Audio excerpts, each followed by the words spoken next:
Thanks, Aaron. Hi, Sam. Jonathan Tannenwald from the Philly Inquirer here. Now that this team gets to start to look long-term a bit, with not a major tournament right in earshot, what's it like for you as a player who, really shot to prominence under Emma and now clearly is part of the long-term plans? What's it like for you to be able to think long-term with the national team for a while? Yeah, I mean, obviously it's not something I take for granted at all, and I'm definitely someone who lives day by day and step by step. As much as we are focused on all of the things that we want to do in the future, it's about like how we get there, and for me that's focusing in on my details and my process at every training, every camp, every day I'm on or off field, I feel like is an important one. So I'm just focused, especially this year, like you said, where we don't have a major tournament per se, to be able to focus in on my development and my growth, and some fine-tuning of little details of my game is a really great opportunity that we're not always able to have. So again, it's not something I take for granted. As Foxy knows too, like it's always a privilege just to be here, and there's never a camp or a game or a training that I take for granted. So I'm just grateful to be along for the ride and want to just continue to focus on my development and my growth as much as I can. And Emily, for you, one of the other things that often happens in these 2 years after an Olympics, there's a long history of American players going over to Europe at this time in a cycle, and you were already there. You just welcomed a new teammate, obviously, in Jenna Neiswanger. What's it been like for you watching a new wave of Americans start to come over, obviously, including the one who you now share a locker room with?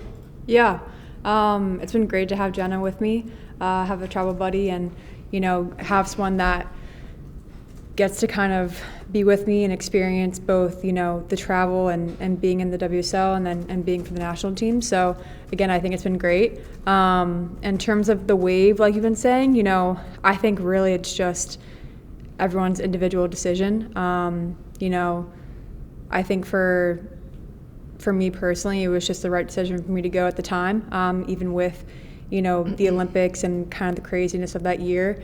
I still felt like it was right. So again, with Jenna, it's been amazing to have her, and also have Nay in the league too. So yeah.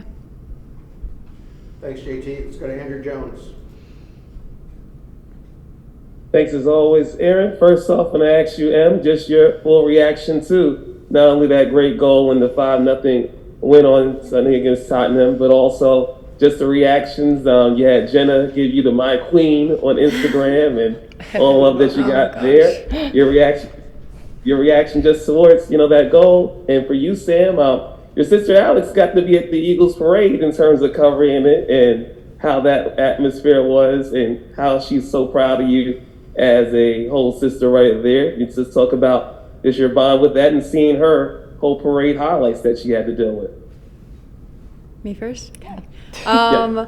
I mean, I feel like it was just the icing on the cake in terms of like the London Derby. And before I got the ball, Leah was like screaming at me to shoot it. So I was like, knew what I was gonna do, getting a lot of support. And then, I just think, when you can celebrate with your teammates and their joy seeing you score when it doesn't happen very often, it's just really special. And it was an amazing atmosphere and goal, and never gonna forget it. So I was just wondering before saying that, did you hear the roar of the crowd, or how did that go through your head, or were you just too surprised? I mean, I think it felt slow motion, kind of. I think when you can tell it feels right in terms of the contact and whatnot. And then, for me, I always, when anyone celebrates or scores, go to your teammates and just, celebrate with them. So it was great.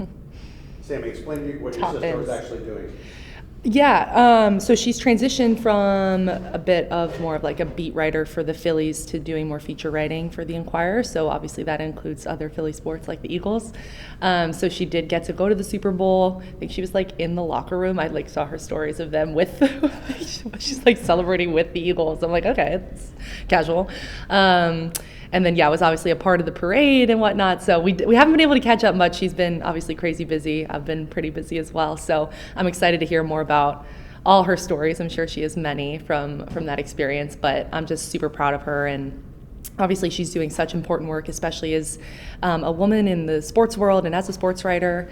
So super proud of her, and just I love seeing, you know, her continued development and her role and how she's kind of branching out to new sports and new adventures now and finding so many unique angles and stories to tell. I think it's such a skill that she has. So yeah, very proud little sister.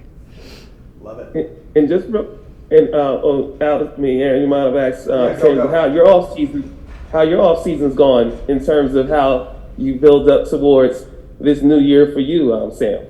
Yeah, absolutely. The off season was really great. I was able to take a break, which, as we all know, is a rare opportunity. So I tried to take advantage of that as much as possible. Got great time with my family and friends, and then had a great kind of progressive build up into our January camp and now into, I guess, week 3 or so of preseason. So it's kind of crazy. We're already at this point. But I do feel super grateful to have had the opportunity to really shut down for a bit, both body and mind, enjoy a bit of rest after what was a crazy 2024. And I do think 2025 just presents such a cool opportunity, like I said, to really hone in on growth and development without having kind of the pressures of a major tournament. And I know that that's a huge goal for me, and I know for us as a team, like we're not wasting any time, though it is maybe a down year, for lack of a better term, with no tournament. Like, we are taking advantage of every second that we have together, and so I'm really excited for the growth that we'll be able to experience with that. Jason Anderson, go ahead. Hello to you both. This question is for both of you.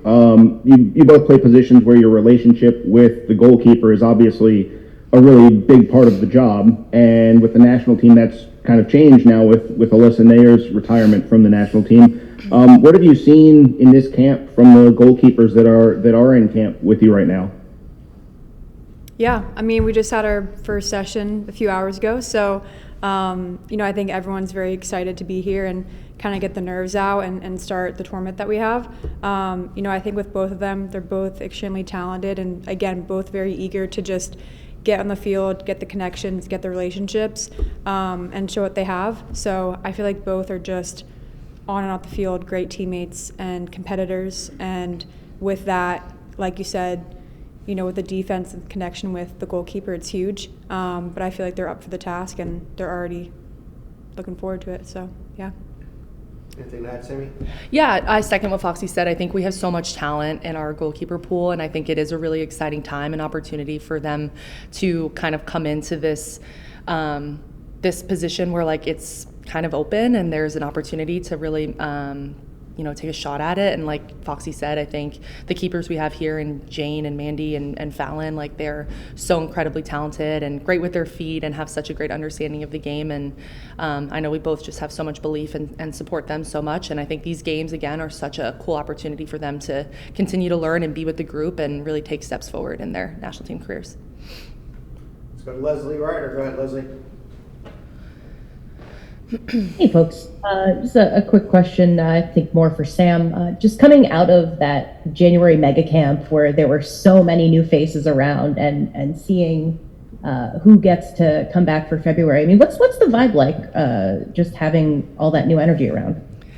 Yeah, it's an exciting vibe. I think, like, the word I kind of go back to is just like opportunity. I think it's a really cool opportunity as players who have now been around for a bit longer to help lead the young ones as much as we can. And then for the younger ones, it's an incredible opportunity to, be a part of this group and hopefully win a trophy at the end of the week and come home with some hardware. And so while it's a totally different vibe and there's a lot of new energy, fresh faces, and that can, there's challenges in navigating that in certain moments, I think there's so much opportunity for us as a team to continue to deepen our player pool, to continue to layer in our understanding of tactics and the way we want to play.